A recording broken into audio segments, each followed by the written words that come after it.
right, Bill Bene asked for a tour of the booth, so here we go. Outside we have a 20-space rack that I built with stuff from Home Depot.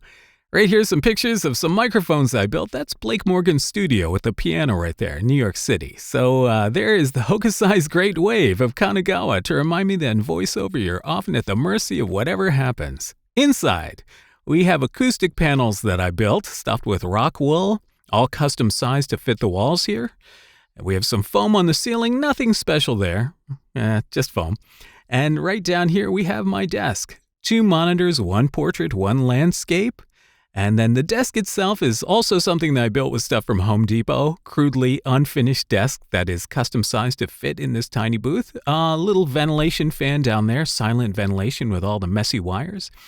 Vent up top to suck all my hot air out of the booth. Chair. Here's my desktop.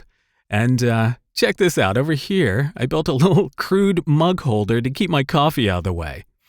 Yeah, I'm not much of a woodworker. I know that.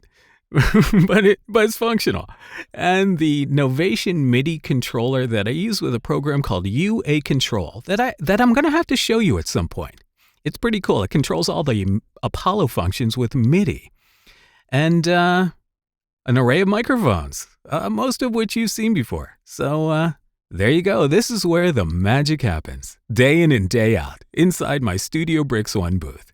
All right, leave a comment. Until next time, this is Mark Yoshimoto Nemkov, fading to black.